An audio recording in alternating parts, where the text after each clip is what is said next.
Hello and welcome to the Doof Book Club, our monthly live stream discussion of a book chosen by you, our listeners. My name is Matt Freeman, and I'm joined as always by my friend. He's actually just a giant talking cat, but you can call him Scott Daly. Don't worry, I'm only a hallucination. I'm not real. All of this is a hallucination. It has been this entire time. It's the only logical way to explain any of this. So just go with it. It'll be fine. Yeah, just a little hypnosis. No big deal. Hello, everyone, and welcome. I hope everyone is having a wonderful Friday evening. I'm sure we know a lot of people here, but if you happen to be stumbling upon us for the very first time, welcome. We are Doof Media, and we make podcasts all about the stories we love. We also arrange and organize this here monthly book club. Matt, explain, please, for the 75,000th time, what a book club is, please. Well, each month, Scott and I select 5 books from a pool submitted to us by our wonderful Doof community. We put up a poll for all the supporters on Patreon at patreon.com/doofmedia and let them vote on which they'd like us to talk about. The book with the most votes wins, and then we all read it. Then we get together on the last Friday of the month, or I guess sometimes the first Friday of the next month when we have plans on the last Friday of the month, and to talk about it for a little while. We are going to get into this month's book, but before we do that, we do have a little bit of work to do here, because we also let our live listeners get a vote in what we're covering the next month. So we have a poll on Patreon. And we also let people listening live get a vote in that as well. So I am going to send a link out right now to a straw poll. You will be able to pick 2 of the 5 books up for nomination, and we will add those to our Patreon votes. And at the end of the episode, we will discuss and announce what book we're going to be covering next month. All right, with that out of the way, Matt, what book are we talking about this month? This month, we're talking about The Master and Margarita. And the summary is as follows. One hot spring, the devil arrives in Moscow, accompanied by a retinue that includes a beautiful naked witch and an immense talking black cat with a fondness for chess and vodka. The visitors quickly wreak havoc in a city that refuses to believe in either God or Satan, but they also bring peace to 2 unhappy Muscovites. One is the Master, a writer pilloried for daring to write a novel about Christ and Pontius Pilate. The other is Margarita, who loves the Master so deeply that she's willing, literally, to go to hell for him. That's a pretty great summary, actually. I enjoy that. Except for, I feel like they, played up the beautiful naked witch part, which, yes, is part of his retinue, but I would not put that number 1 on his retinue. But whatever. Yeah, for sure. We like nakedness, so, we got to play that up. Yeah. Matt, I want to know what you thought about this book. And if there's anyone out there that read this book, I have a very sneaking suspicion that this is not going to be too active and lively of a conversation for a lot of very good reasons. But if anyone read this book, I also want to hear what you thought about it in the chat. I see we have a couple people talking right now. I see Josh and Aqualung, who admits that they didn't finish the book, which is fair. Matt, what did you think of The Master and Margarita? I think this is one of those books where I really struggled to get through it a lot of the time. It was a very unconventional narrative structure. But on the whole, there's a lot to dig into. There's a lot of questions I'm left with. I think I'm glad we read it. Like it's not so much of a slam dunk as previous literary works that we've read, such as 100 Years of Solitude, where even though that was also a difficult book to get through, in the end, you're like, yeah, that left me with a feeling. I'm going to remember how this book made me feel for the rest of my life. Yeah. Or the language being just so magical. This book didn't blow me away in the same regards, but it did make me think quite a bit. And there was a lot of stuff. That did actually work on me pretty well. The way that I decided to describe this book is as a short novella that is a very sensitive and nuanced portrayal of the days of Pontius Pilate, and how really Pontius Pilate kind of stands in for all of us in a way, wrapped in a Soviet Union style Monty Python sketch. And the Monty Python sketch is unfortunately 900 pages. Yeah. No, Matt, it was only 300 pages. Yeah. It felt like 900 pages. Yeah, I mean, we over the course of this book club, we have read a lot of classic literature novels. We've read a lot of classic literature novels that are written by and take place in other countries that we don't have intimate knowledge of the language or the culture. Um, and this was definitely one of those. Like, I mean, it reminded me a lot of Satanic Verses in the fact that it was a struggle and a chore for me to read much of the time. Just the sheer number of names that are being thrown at us, references, and frankly, like this is a satire of like 1930s Soviet Union, right? Yeah. And we didn't live there, so a lot of the satire, I think, like we can catch like the edges of it, but a lot of it kind of just goes over our head. Yeah. And ultimately, I think I did enjoy the book. There are plenty of things to talk about. I was actually I sometimes when I have these books that I'm not sure how I feel about, I just like hop on Goodreads and just read some of the 5-star reviews and some of the 1-star reviews to get what people are feeling about this thing. There's a lot of 1-star reviews out there that essentially sum up as I didn't get it and then therefore it's bad. And I think we can agree that neither you nor I will have that opinion on any book. Just because like it is in my estimation, like if you are not well versed in Soviet Union history and this time period specifically, this is like a crack in a door towards learning more about this time and this place and these things. And so like either this is like the culmination of your studies in 1930s 40s Soviet Union, or this is like the beginning, your first step to understanding and discovering these things. And from that perspective, I really like it because like I was intrigued, I was curious.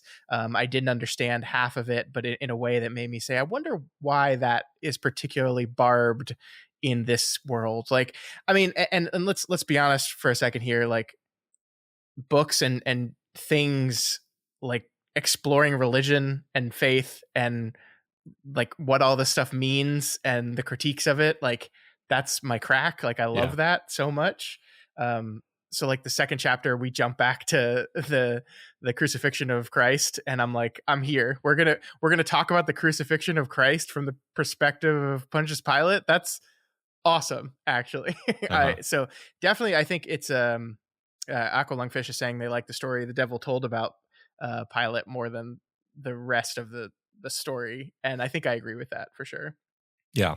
So it's I like everything you said, particularly about, this being kind of inscrutable, but also at the same time it kind of contains within itself its own skeleton key if you Yeah, or at least like perhaps a better metaphor would be a door that's open only a crack, and it's kind of up to you to decide how deep you want to go. yeah.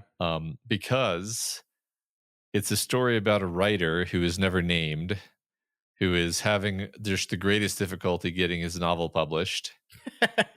And I mean, you suspect this while reading the novel, but then I read up about the history of the novel, and it's just true that this the master is a stand-in for um, Bulgakov. Am I saying that right?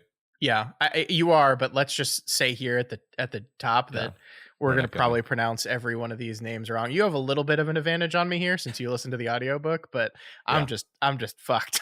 yeah. You are. It's wild, but yeah. So like the the I toward the beginning of the book, I thought that like he was doing a really cute thing where like he Bulgakov wanted to publish a story about Pontius Pilate, and knew that like a story with Christian themes was not going to be publishable in the current climate, so he wrapped it in this much more complex wrapping paper. The reason I changed my mind about that is the wrapping paper that he wrapped it in is itself a pointed satire of USSR society, Hmm. which was also never going to get published. Yeah. So, So it's a very uh, the word is escaping me, dissident, almost dissident, at the very least, very sort of politically volatile work, and it in fact wasn't really published. It was that like they were uh, redacted versions that were published, censored, I should say. Mhm, mhm. And then there was a samizdat, underground version that was circulated, right? Like how hardcore do you have to be to get your novel circulated in the underground in illicitly printed copies in the illegal book publishing mills of the USSR. So like that to me makes me sort of think the book is cool in a different way. Yeah. um, but I thought that was all super interesting. Yeah, I love all that stuff, and it makes me appreciate the book more. I agree with you. Like, I don't understand all the references, and some of the biggest barbs of the satire, I think, just went completely over my head. But like, it doesn't take a genius to look at this and say, "Oh, he has a problem with the artistic society of Russia at the time," right? Like, he paints all the artists outside of the master as kind of like bullshit artists or stuck up pricks that don't really care about the art anymore, that are just using this as like a path to high society.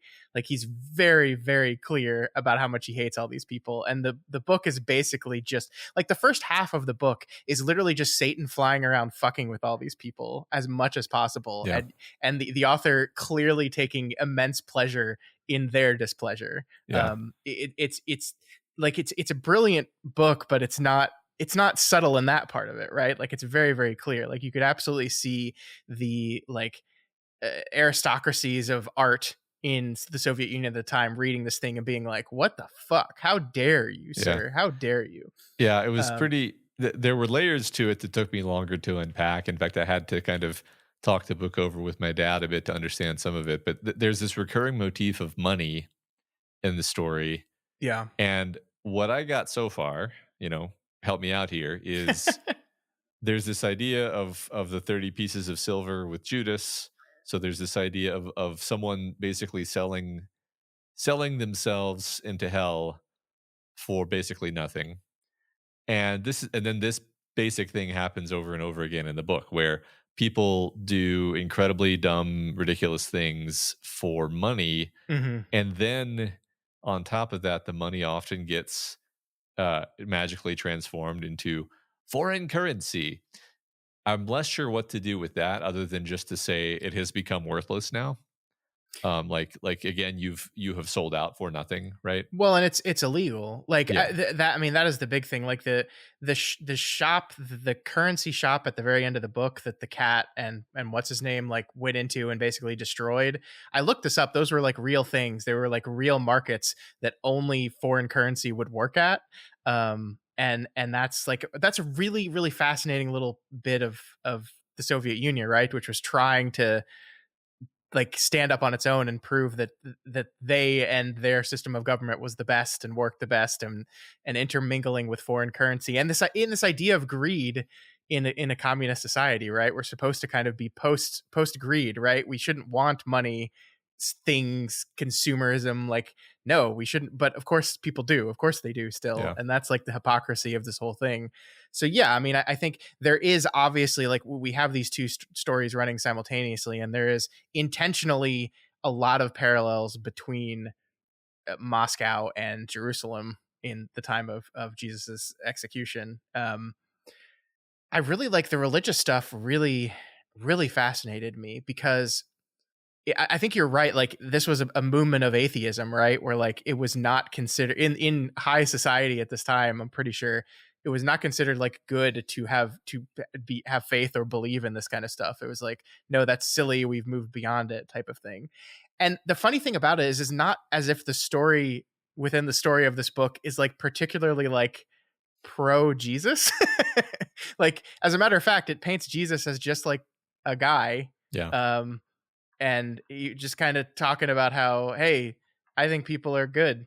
It like definitely distorts all what the Bible says, and it specifically calls out the Bible as being absurd, right? It specifically says like, what do you think? People are just going to write stuff down and they're going to clearly communicate what this guy was saying? No, of course not. That's ridiculous. but Um, at the same time, yeah. God is real, Jesus is the Son of God, Yes. and Satan Yes. is real. Yes. Yes. Absolutely. But like, first of all, he only has one apostle. There's only one. Uh-huh. There's Matthew. Um, Judas was not one of his apostles. Judas was just some guy that like met him 2 days before, Uh-huh. and then they were just like, "Hey, you want to get some money?" He was like, "Sure." And yet it's still like he still feels incredibly guilty about it, and it still becomes this thing. So yeah, I mean, it is this thing about like these things are. There's a lot to do with like truth in this, like because essentially what this is offering is these are the true stories of what happened around the crucifixion of Christ, who was the Son of God, but look how we've distorted it thousands of years in the future. Hmm. Look how we've changed it. Look how we've played up all these things. Look, presumably the other testaments of the apostles were just 11 other dudes just saying, "Yeah, I knew that guy. Yeah, Yeah. here, let me tell you about him." And Yeah. it's all just bullshit, right? Right. So yeah, Yeah. like it's really interesting because he clearly was like, I'm gonna piss off the Christians and the atheists at the Uh-huh. same time. Yeah. Right. I like, one thing that he has the Satan character repeatedly say is like, these Muscovites are really no different than they ever were. Yeah. And I think, that's pointed at this idea of the new Soviet man, and this idea that by being this atheist, intellectual, rationalistic society, that we're not like those, those benighted old fools who believed in fake things, and Satan is able to manipulate them just as well, if not better, perhaps, Mhm. than he ever used to, because these people don't even believe in evil. Yeah. Yeah, you're absolutely right, and I think one of the interesting things about the devil, like, I think this does actually challenge your perceptions of like clearly good and clearly evil, because like the devil is the devil, right? Like this is Satan, and we're seeing Satan in it. I'm not saying he's like good in the story, but like he often doesn't act in the way you would expect like Satan to Yeah. act. Like there like with Margarita specifically, like he rewards her goodness, right? Like she is unselfish. She makes a moral choice to end the eternal suffering of this poor woman, and gets rewarded for that. And that's Yeah. like I think there's one ironic moment is like, oh, thank goodness I made a deal with the devil. It's like, wait a minute, no, that's not supposed to be a good thing, actually. But Yeah. this book, I mean, this book is challenging the idea that evil doesn't exist. I think you're right, but it's also trying to turn what we do and don't consider evil on its head. And I liked that. Yeah.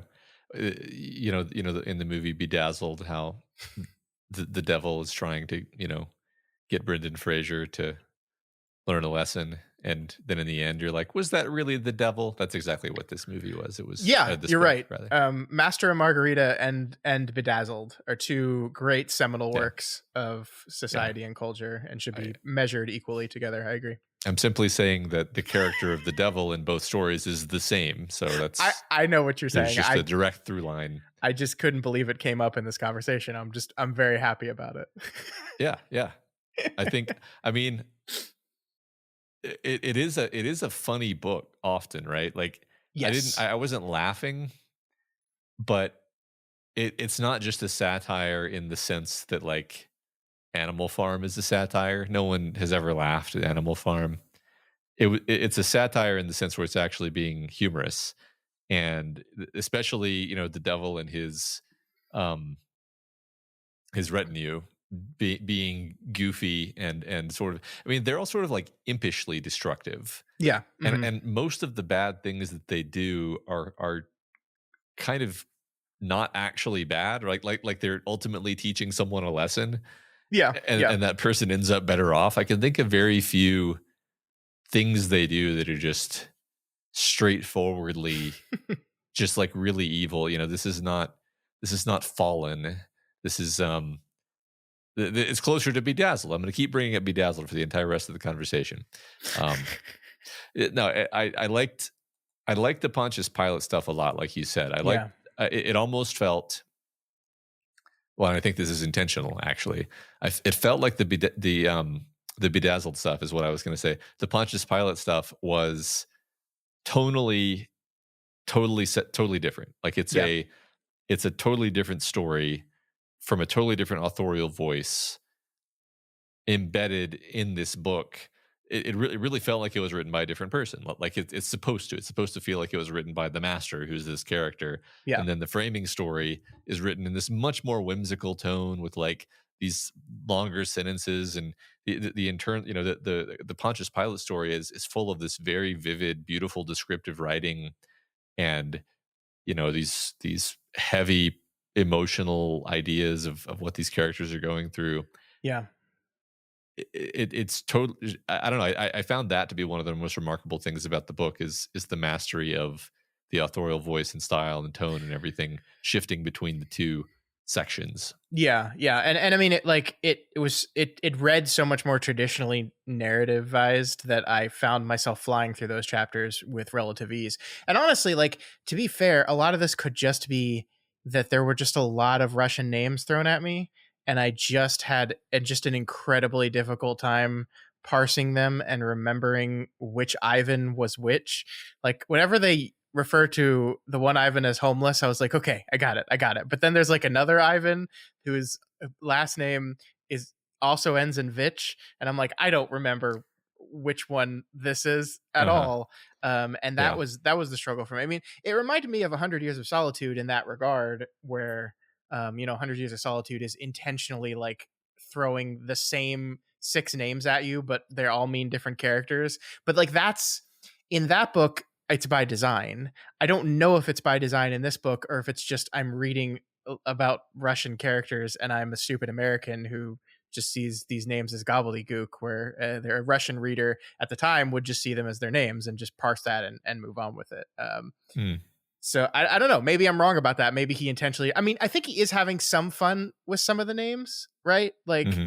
what was the one guy's name? The cook at the God, what was his name? His name felt like a joke. Like, it was, it Yeah. was like, Yeah, it was like something of itch, right? yeah, yeah. Yeah. Yeah. I don't know. I'm not sure. I'm not really sure. This might just be the way Russian novels are written, honestly. I don't think we've read many of them. I mean, I have not Um, read War and Peace, but I know enough about War and Peace to know that it is a tome of characters out the ass being thrown at you at all mhm. times. So yeah, this might just be Russian literature in general. But like the thing was on the the Pontius Pilate side of this, that was all easier to parse. One, because we know most of the characters in Pontius Pilate in like the crucifixion story, right? Like, yes, they didn't call Jesus Jesus, but they called him Yeshua, and we know that, right? We know Pontius Pilate, we know Matthew, we know Judas, and the rest of them just kind of fit in there. So that was a lot easier to parse. Mhm. Yeah, I mean, it's kind of telling that like when you try to read a summary of this book, they actually just skip tons of stuff Yeah, because it's so inconsequential. It's like the whole thing where the devil's in the theater trolling everyone. It's like this is such a long or like not that actually. The devil in the theater trolling everyone was kind of a set piece. It's the stuff where there's like everything's going wild in the theater office, yeah, the offices of the theater. If you had a gun to my head, I couldn't tell you who anyone was there, whether they yeah. showed up again, and why that was supposed to matter. Um, Yeah, I mean, it can be summarized in like a line, right? Which is just like they all got fucked and mhm, tricked out of money, or like everyone was manipulated and disappeared, and some of them show up again and some of them don't, and that's essentially all you need, right? um that the devil is just fucking with these people to get the show on, because I think it says in the book specifically, like, he doesn't give a shit about the theater. This was just the best entry point to get the attention of people and to prove a point, which is essentially that, as you said, they're the same as they always have been. I do love the moment where I don't think the book ever actually spells out the fact that all the women's clothes just disappear after a small amount of time, but it just constantly cuts to like, and then there was just a naked woman running through the streets, which I yeah, thought was really great. I think it's not until basically the denouement when it's talking about all the stuff that happened that it Yeah. actually, or maybe you're right, maybe it never quite says it, but it did take me a while to piece together what had happened and the fact that the clothes had disappeared, just like the money transforms into, Yeah. um, yeah, I like that as a metaphor for like you've given away your, your dignity for nothing, Hmm. right? By Yep. by accepting this.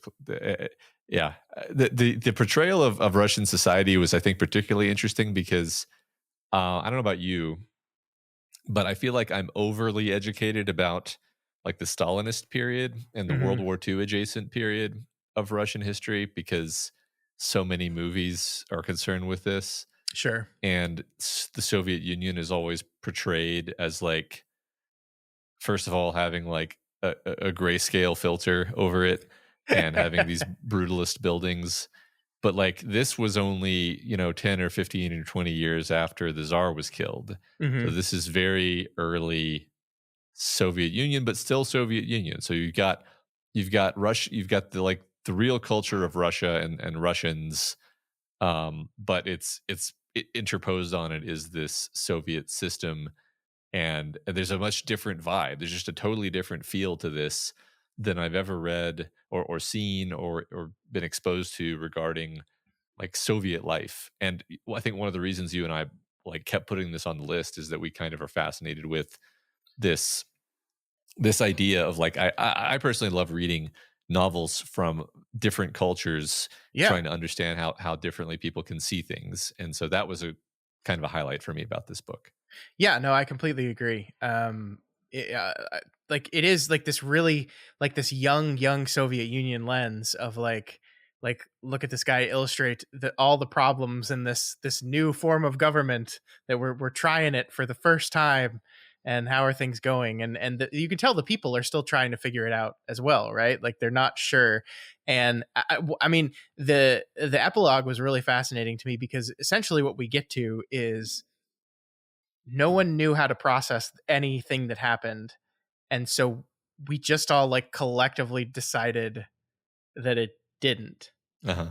and then we moved on. And that's this really like the kind of the big bang conceit of what he's saying about this whole place, this whole society, this whole culture is that like the things we set up to believe this certain thing, and we're going to do this certain thing, and we're going to become these people, and anything that doesn't fit with that idea is kind of cast aside and ignored. And we're just not going to think about it anymore, and therefore it won't be there anymore. But of course it still Yeah. is. Of course it's right there. Yeah, I A really tr- love that idea. it's a troop of hypnotists. Yeah, exactly. I just find that to be the most like overtly funny aspect of all of Yeah, this is that it's like, oh yeah, it's just hypnotists. They can do anything. yeah. Uh I thought it was interesting. I don't know that this is going to go anywhere necessarily, but interesting that the story is called The Master and Margarita, and we don't meet either of those characters for what felt like half of the book. I mean, I could be wrong. We Uh, meet the master like before the halfway point, but it is literally book two. This mhm, this book is divided into two books, and it's literally book two where we first meet Margarita. And I think this is also part of the reason why I liked the second half of the book so much more than the first half. And I think Christopher in chat agrees with us on this. mhm. Um, I do think like we did kind of tread water a little bit. Like there was part of me, and I know I'm going to say this knowing full well that so much of the stuff went over my head, but there was part of me in this first half of like the devil just fucking with people that I was kind of like, okay, I got it, I get it. Can we move on now? Mhm. And it felt like I really wanted to get. I didn't even know what I wanted to get to, but I remember reading the first chapter of book two where we're introduced to Margarita, and we can kind of see that the main thrust of the actual plot of the book is going to be her and her relationship with the master. That I was like, finally I was like, oh, this is the book, this is actually what I was wanting, what I Yeah. was waiting for, and I just didn't even know it yet. In some ways, it feels like Margarita is the first character that we meet in the story Yes. because she has like an inner life, Hmm. and the short story is obviously not correct because it's a novel, but the interlude or the part where we get to understand like the master and Margarita and their love nest and who these characters are and their romance and the sort of obsession over this story about Pontius Pilate and her love for him, and that was also vivid and beautiful. And I was like, man, this is great. What was all that other crap? Yeah, exactly. Like, this is what I wanted the whole time. I wanted to be this. I want to be the story of Margarita, and I want it to be Pontius Pilate. And I wish the book was just those two things. But like, I understand. This is where I like step back and say I understand that like all that other stuff was quintessential to what Bulgakov was trying to do. Um, and so it's like saying I didn't want it is like saying like I'm not happy with you making a book about satire, which is just an absurd thing to say. So Yeah, ultimately, that's where I feel with this book is like every critique I have of it comes from a place of, oh, but this book really wasn't like for me, actually. yeah. Right. I mean, again, I don't know if this is true, but it feels like he was a guy who maybe wanted to write a book about Pontius Pilate, or maybe wanted to write a book about the doomed love of these, writers, but he had to like dress it up in Hmm. this comical farce. Yeah. I say that, and then it's like, yeah, but he didn't actually get it published. So, Yeah. so maybe the comical farce was actually him just taking like embittered swipes at the establishment. Yeah, I mean, and you're absolutely right. Like as you said at the beginning, the comical farce is just as unpublishable Hmm. as anything else. So yeah, Yeah, I mean, like you could perhaps construct this narrative where he wanted to write about Pontius Pilate, got rejected, got pissed off, and then took out his frustrations by writing more of the books. Like, fine, you're not going to publish this. Well, then I'm gonna go for it. Then not only am yeah, I going to do something that's both anti atheist but also like heretical, and then but then also I'm going to insult all of you and your entire culture and society at the same time. Like, this is no holds barred type of thing. yeah. um I don't know. I wish I knew. I wish I better understood. But um, like you said, the stuff that directly relates to the religious themes, I thought was fascinating. Particularly, so one part, like, maybe we can just talk about this part, the ball, the evil satanic ball where all these characters from hell come up. That to me reminded me of Dante's Inferno, which if you've ever read it, Dante's Inferno is actually totally opaque for the same reasons this book is, which is that you've got Dante meeting all these people in hell, hmm. and they're all just people that the author doesn't like. And he's like, and that's why you're in hell, because you're greedy and you're slothful and Yeah. you were a betrayer. And, uh, but you don't know who any of these people are. Like, Hmm. so, Yeah. so I felt that way during the ball where I'm like, am I supposed to know who this is? Well, I mean, that's the fascinating thing about this book to me because I completely agree with you. And so you did the audiobook, but Mhm, the version of the book I had has like a lot of footnotes in it. And mhm, I usually like don't check the footnotes because I just find it like terribly disruptive. So the version I had footnotes, but they were the kind where they just put them all at the back of the book, which would have not actual footnotes, which would have been like extremely distracting to have to go flip back every single time. But the one place I did was the ball because there's like just one after another, and like, by the way, knowing who those people are that are referenced does nothing for you. It just does nothing. But like the thing is, at the same time, I found something absolutely entrancing about that scene anyway. Like, if you just let yourself be okay with not knowing who any of the specific people are, and you just kind of fall into the language of what is happening in the scene, like, I think it ends up working on you. And that's like kind of the mode I had to get into for a large amount of this book. yeah. Oh, I found it that was one of the parts that I found very visually arresting to imagine. Hmm. There were certain parts of this book that I found impossible to imagine visually, and then there were certain parts that I found incredibly compelling, actually, Yeah. to Hmm. imagine visually. And that was one of the ones where, like, you could imagine an adaptation made of this nightmarish Satan's ball, and it being quite intense. Uh, that would be. I don't know.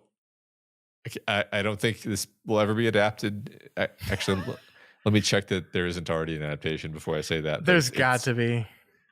Or I would find it. Yeah, there's definitely adaptations. Yeah, there is. 2024, 2023, 2024 film. Wow. It looks really intense. It's a Russian fantasy drama. Um, it has so by the way, I don't know how it was spelled in your book, but the name that the devil takes on is Voland. Yeah, it was spelled like Woland, Yeah. Wlland, but I gathered that was one of the names where I was like, you probably don't pronounce it that way. Yeah. So yeah, I did like how many times characters in this novel say "the devil take you" or something like that, Uh-huh. and it's like I'm pretty sure the devil himself says that at some point, which is Yeah. just delightful. Um, I mean, so I guess I just want to like talk broadly about like Judas and Pontius Pilate and how like these are some of the most fascinating characters to me ever. Like not even specific to this book, but just like in general. Uh-huh. I'm endlessly fascinated by these guys and their brief but incredibly impactful involvement in one of the greatest stories ever told, like known by the most amount of people ever, probably. And I'm so like you can kind of tell why someone would want to write about Pontius Pilate, because like I just remember as a kid being told about this guy and being like, that's really funny that we say his name in the fucking Apostles' Creed over and Uh-huh. over again. And he was just some Roman governor who was like, all right, what do you want? It's like, well, we want you to sentence this guy to death. What did he do? Nothing. Yeah. Okay. So Well, I know you have this tradition of like acquitting one of these people, and here's this horrible guy that actually was trying to incite violence against the government, and here's this other guy who says people are good. Which one do you want me to save? The bad one. What? yeah. Like, and then now he's remembered throughout history forever. Yeah. Like, this is a name that's going to be synonymous with Christ. Is Judas and Pontius Pilate, and I just find that endlessly fascinating. Like, what was this person like? Like, if we're gonna say that this is like historically accurate stuff, like, what was it like to perhaps realize, or perhaps not realize, but maybe on some level realize you were going down in history? You know, like Mhm. I don't know. I'm fascinated by it. Yeah. I for my part along these lines, I was really affected by this refrain that he keeps saying of cowardice is the greatest sin. Mm-hmm. Um, which I mean is not like not really particularly a biblical concept. Like I don't No. think it's biblically speaking, it's not true that cowardice is the greatest sin. But like in context of this book, which is again a sort of transgressive novel, where the author's is in some sense being brave just by writing it, Yeah. trying to stand up for what he believes in, and then we have Pontius Pilate who what he does is he just goes with the flow. Yeah. Like it's a perfect example of the banality of evil, and it's such a like inconsequential seeming example of it, where it's like Yeah. your job is big and important, and you're this super important guy. It almost doesn't make sense for you to care about this one, like the people of this nation, they want to execute this guy for political reasons. Just rubber stamp it, man. Don't worry about it. And then he does. And then he's like haunted by that. He like instantly knows it was the wrong decision. Yeah. Like instantly. Exactly. Like Yeah. it's that's wonderful. The fact that he's haunted by it is almost like irrational. I mean, it sort of is irrational, because he's like, he doesn't even quite understand why he's bothered by this. Like he doesn't think like it's because I just condemned the Son of God to death Yeah. and sort of doomed humanity. It, He it, doesn't. what it is what he says is like, I felt like there was more to talk with him about. Like that's it. Like that Yeah. there's more to understand, more to reason. Like this is I think perhaps what we're saying in the argument of the book is Jesus Christ is not a stand-in for the Son of God, but Jesus Christ is the stand-in for like knowledge and understanding and growing and empathy and all these things that require continued conversation, that require not killing or removing or excising. Yeah. And so like there was more to be said here. There was more to understand here. There was more to learn here. And it's very clear that Bulgakov thinks that like censorship is essentially the crucifixion of Christ, right? The idea that there are certain things we can't talk about or shouldn't talk about or should make very clear. I like the opening of this book is two characters arguing about one's essay on Jesus Christ because it didn't make clear enough. Like, oh yeah, you made him look like shit, but you also implied that he existed, and therefore that's unacceptable, which is just like an absurd argument to have. I forgot about that, but yeah, that's actually pretty important to remember. Yeah. No, that's great. Yeah, I love this idea of comparing censorship broadly with, you know, the you're killing the voice of the divine before it can say its piece, and Yeah. thereby you're dooming humanity to darkness. I mean, I think Mhm. that's great. I didn't actually put it together quite like that. I love that. Yeah, yeah. See, that's why like I like this book a whole lot, but like, Yeah. and this is the type of thing where we've had this conversation so many times over the course of however many years we've been doing this book club, where it's like this was very often not an enjoyable book for me to read. I finished it an hour before this conversation because I was just like having to force myself through it. But I recognized as I read it that this is an important seminal work that should be read by as many people as possible and leads to great conversation, which is really at the end of the day kind of all you want, right? Yeah, yeah, absolutely. And I think even during the parts when I was struggling, I was aware of like the artistic merit of the thing. Like Mm-hmm. there's sometimes when you're struggling, you're just like, this sucks, and it like I was actually just like, I'm not being entertained right now, but I get that this is a layered and honestly beyond my skill level, like thing that he's doing here. He's doing so many interlayered different things, Mm-hmm. and also while also doing the fascinating tonal balancing act where he's like switching effortlessly between super serious weighty themes and heavy tone and just jokey lighthearted silliness Yeah. with the cat doing stuff, and now we're in a mental asylum, Yeah. and even sort of a gray area where like it's kind of funny that this guy is like there's satiric elements about the way the mental asylum works, but also there's a lot of just like earnest misery and suffering Yeah. associated with that. For a minute there, I wondered if we were going to do a thing where like the whole story is homeless's schizophrenic delusion.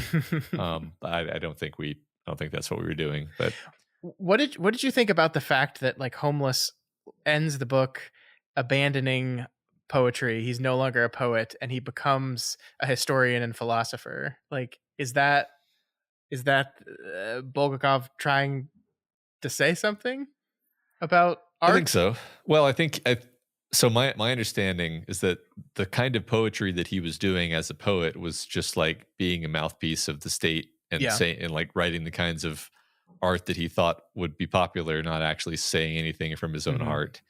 And by changing into doing philosophy, it's a way of saying like he's actually interested in asking and pursuing these important questions and not just pretending. Um, Yeah, and I'm pretty sure Homeless is supposed to be. I think the Master calls him a disciple, right? mhm, So like he's an apostle of the Master in the same way that Matthew is an apostle of Christ, right? mhm. So I think that does matter. That like his kid, like the Master dies at the end of this thing and goes off to limbo, I guess, not heaven, but not hell. I don't actually know where they are. Yeah, I don't know what to make of the ending, or specifically this element where there's a lot of weird stuff where like the Master and Margarita are sent back to their little love nest, and then And then Jesus comes. Well, the disciple of Jesus comes and says they have to die. and it says yeah, and then they are poisoned by one of the devil's henchmen, and then they're dead. But then the devil's then one of the henchmen is like, "You're not dead," and they're like, "Oh, good," but they are. But they are, yeah, And they're then they dead. go writing, you know, in the most visually stunning Oh, sequence I of the book, loved it. Yeah. riding these flying horses out into the sky, and all of the all the henchmen like transform into these eldritch forms that I just love. It It was felt so like a totally badass. different Yeah. book. That Yeah. felt like such a different story when like the goofy wall-eyed guy transforms into like a knight with streaming black hair or whatever. You're like, what are we? What Yeah. this is yet more Dante Alighieri references to things I don't Yes. understand. Well, Certainly. that's what I think. Like, I kind of go back to Dante when I'm thinking of what happened to the Master and Margarita. That they're like, Matthew specifically says they are not meant for the light, right? So they are not going to heaven. That's Mhm. not where they are. But they're not suffering in hell. They're not being tortured like the poor woman who has to see the handkerchief every morning is being tortured. So they are in a kind of limbo. They are in a kind of between. But the book paints it as like a happy ending for them. They get to be together. They get to live an eternity in this place, where the master, uh, his book isn't like published, but like he frees, like his book does, I guess, ultimately like the greatest thing it can do, which is he created in the novel this character of Pilate, and he frees him from Mhm. his tormenting. So like that's like the ultimate reward there, that like Pontius Pilate has been sitting there for 2,000 years, driven by the guilt of his inaction, and he Mhm. is freed of that, through storytelling, essentially, right? Through the book, through like this is I think what the book is saying about why we have to talk about these things and write these things and make this art that challenges things, because it can be a release, it can be a way to let go and to learn and to move on, um, and to understand, and yeah. Yeah. So, and it doesn't matter, I suppose, that the book is never published. It's just through the act of telling Yes. to even one audience, to one audience member, which is Margarita. Yeah. That's enough to redeem this man. Yeah, I love that. That's great.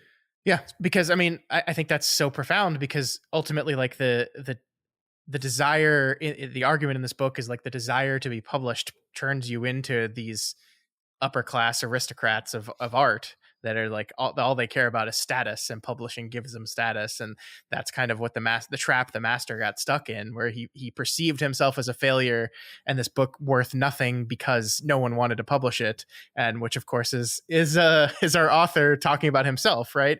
Almost, and not in, I don't think that's the interesting thing, is I never got the vibe from this book that he's like, I am fucking awesome and none of you appreciate me. It's like I am working through my own insecurities at the fact that the things I want to talk about, nobody seems to want to listen to. Yeah. And I don't know. I think there's a lot of value in like this being his kind of his own, like letting himself go, and let like letting through the power of this book, he like gets allows himself to be off the hook for not getting published. And the great irony of that, of course, is that it becomes this world renowned book that will probably be remembered for years and years and years. Yeah. Yeah, right. That's one thing it really has going for it, is this sense of sort of like desperate earnestness. Yeah. That it's not. It's probably the least commercial book you'll ever read, right? Yep. Yep. It's which I think makes a lot of the parts that are not entertaining much more easy to swallow, because you're like, look, he wasn't. He was trying to do something he felt was really important, and sorry if that's not as fun as the Da Vinci Code. you picked you picked the best possible book for that. Oh my god. Yeah, yeah, I mean like that's ultimately like why I want to read something like this, is not because I'm going to be like entertained in the same way I'm entertained by reading just like a really tightly told story in a novel. I want to Mhm. learn, and I want to grow, and I want to understand something. And I feel like, you know, I I I definitely don't understand 1930s Soviet Union completely by reading this novel, certainly not, but I have a window into it, and it makes me want to read a little bit more. Yeah. This is what reading literature from other countries can do for you, by the way. Like this Yeah. same thing happened with Satanic Verses, same thing happened with 100 Years of Solitude. Like these are what these books do, and they're often not like fun reads. They're like imagine the Master and Margarita as a beach read. No, of course not. Yeah. It doesn't have to be that. Right. Yeah. There's just one thing I don't have like a point with it. I just thought it was kind of a delightful twist. Um, so let me recontextualize. So after Pontius Pilate condemns Jesus and after Jesus is killed, he basically spends the whole rest of the book like desperately trying to atone in some kind of generalized sense where he's like paying back a guy who spotted him $5 earlier Yeah. and like making all these promises to people. And then one thing he does, which is the twist that I wanted to get to, is he's the one who kills Judas, which I I'm loved it. pretty sure is not biblically, supported. But like, I just love that as an idea where it's like, it's not even really justice. Like it's like he's desperately trying to do anything he can do to kind of mitigate or atone for his mistake, but also like knows that it won't. And he's also kind of in denial about this fact too, I think. Like in denial about his own motivations to some degree. Hmm. I don't know. What did you think about all that, I guess? I loved it. I will say it took me an embarrassing amount of time to read through the subtext of what Pilate was saying to his assassin guy, Uh-huh. like where he's like over and over again, no, you don't understand. I know he's gonna die tonight. And like for some reason, my thick head was like, oh no, you're telling him to kill him. Uh-huh. I got it. It took me a Yeah. little too long to get that. Yeah. But I did love that very much. And yeah, I mean, I'm pretty sure the biblical story of Judas is that he, through his guilt and remorse, kills himself, Uh-huh. which is funny because this book basically postulates that like the reason that story is there because Pilate's like, oh, could he have possibly killed himself? And the guy's Out of like, guilt. and the guy's like, no, that's ridiculous. Certainly not. Like he was stabbed. Like Uh-huh. no one's gonna believe that. And they're just like, no. If we tell that everyone that they will believe that, and then of course that's the story, right? Yeah. Yeah. Yeah. I love that. So yeah, I mean, it was great. It was really interesting. Yeah, that he is desperately like that's like he knows he fucked up right away. That's the thing. I like he just knows Yeah. that it just and is like, and also like part of the reason why Jesus was sentenced to death is because Pontius Pilate had a migraine the day Yeah. of their meeting, which is Yeah. also just funny. Right. And relatable. Yeah. Yeah. I therefore, but the grace of God go I. So are yeah. you saying you too would have damned Jesus Christ Yeah. if he caught you on a bad day? If the sun is too hot and bright, I'm just like whatever, fine. Crucifixions all around. Yeah. I like that. Like you talked about the metaphorical element of Christ as a stand-in for like being a storyteller. Mm-hmm. But I think there's also like a literal level on which like the stuff that like Yeshua doesn't have very many speaking lines in this story, but like the few things he does say are just like this very simple, earnest, like they're talking about the Roman guard that they refer to as the rat slayer, who is apparently Mm-hmm. this just like vicious murderer, torturer. Mm-hmm.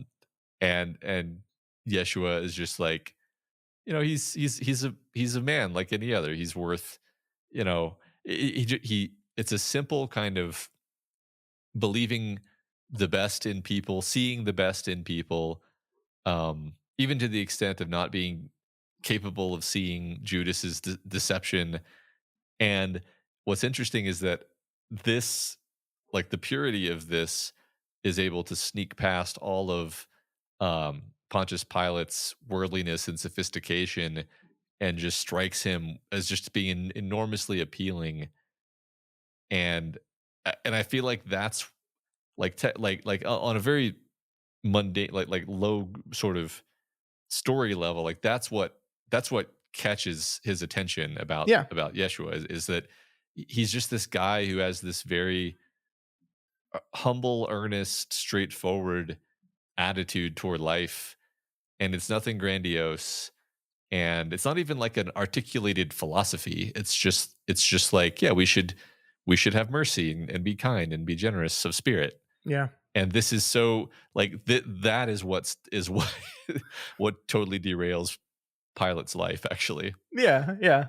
And not to proselytize too much here, but like that's why Christianity is such a big religion in our world Mhm, now, right? It's like that idea mhm, resonated a lot with people back then, and it mhm. grew and spread for that very reason. Yeah, Yeah, despite the fact that the church has just a whole lot of problems, just a whole yeah. has and always had just a whole host of issues.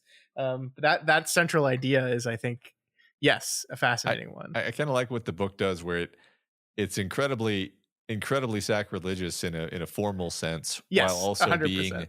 like super nuanced about this specific kernel of of I think what the author sees as being like a really core beautiful idea of Yeah, the Christian, religion and philosophy and so on. and perhaps ultimately that's his problem with extreme atheism, is throwing the baby out with the bathwater type of Hmm. thing, which is like not saying you have to believe all this dogma and doctrine and yada yada yada, but like there are some interesting ideas here worthy of discussing and exploring, but you're saying we can't because it has the name Jesus Christ next to it, right? Which is just silly, right? And I think that's part of his argument here.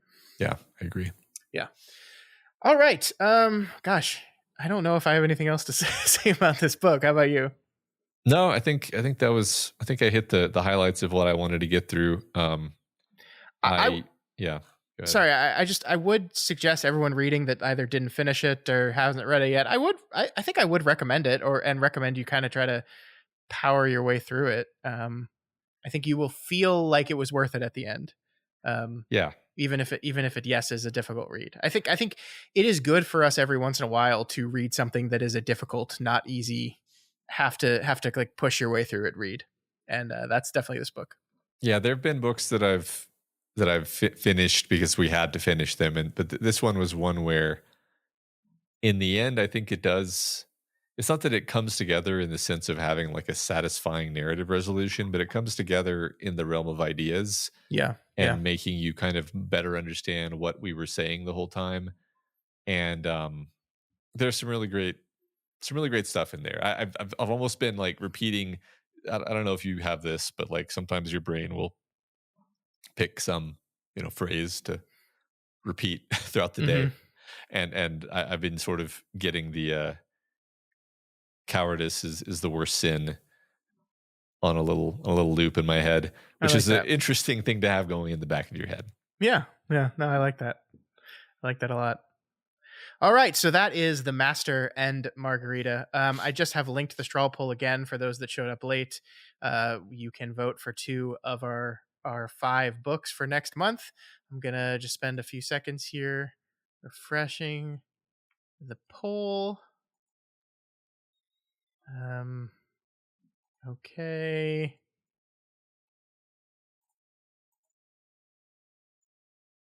All right, I'm gonna lock it now, Matt. Okay. Show results. Okay, so we have four. Sorry, this is a real time calculating here. All right, so it looks like the winning book this month is The Maltese Falcon, which is a hard case crime novel that a rather good movie was based off of. I've seen the movie. I enjoy the movie a whole lot. I've never read the book, and Matt and I were talking about kind of hard boiled detective novels when we were covering Stephen King's Mr. Mercedes a month ago or so, and we hadn't covered any on the book club. So I'm glad someone had nominated this, and it looks like everyone else wants to read it. So that's what we're going to be doing. The Maltese Falcon by Dashiell Hammett will be next month's book. Matt, I think I will be out of town on the 25th, 3 weeks from now. So I think we'll have to do a book club on November 1st, which is Sounds four good. weeks. So we probably should have done it that day anyway, just because Yeah. it gives people 4 weeks. So yeah, that will be when book club is. We'll be talking about the Maltese Falcon. I will get the post up I failed completely in that last month, because the audio from our episode last month just got totally screwed by all the same problems we had with that episode. Also, just completely ate my audio somehow. So this is going to go better now. We got a better setup now, and we're gonna be good. So that's going to be next month. So, yeah, thank you everyone for hanging out. I hope you guys enjoyed this conversation. And if you're listening to this after the fact, if you're listening to the audio version, we hope you come hang out next month live, because it's fun. Yeah. Had a great time with everybody. If you like what we do here at Doof Media and you want to see more of it, then please head on over to our Patreon at patreon.com/Doof Media and consider donating to support our organization. At any available level, you'll get access to the vote for the books we talk about each month, as well as a bunch of other cool exclusive features. So go check it out. That's right. And if you have any questions or comments or just want to reach out to us, you can find us on Twitter at Doof Media, or you can email us at doofmedia@gmail.com. I'm also going to, right now in the chat, send a link to our for our submission club, our submission form for the book club. Basically, that thing had been going on for like almost 7 years, and it got really unwieldy, so I just kind of excised all the submissions, put them off to the side, and started fresh. So which means we need new submissions from you folks. So please take the time to go to that form and submit some books. I will also put this in the show notes of the episode if you're listening after the fact, but please send in your submissions. We're starting from fresh, so we need to populate that list so we have stuff to pick from next month. But yeah, Matt, it was like 400 books long, and there were so many duplicates. It was just out of control. So I got sick of it and just needed to say, okay, we're starting over. So that's what we're doing. So please send those submissions in, and hopefully we'll get to read some of your books. Yeah, sounds great. All right, folks, have a good weekend. We will see you all next month.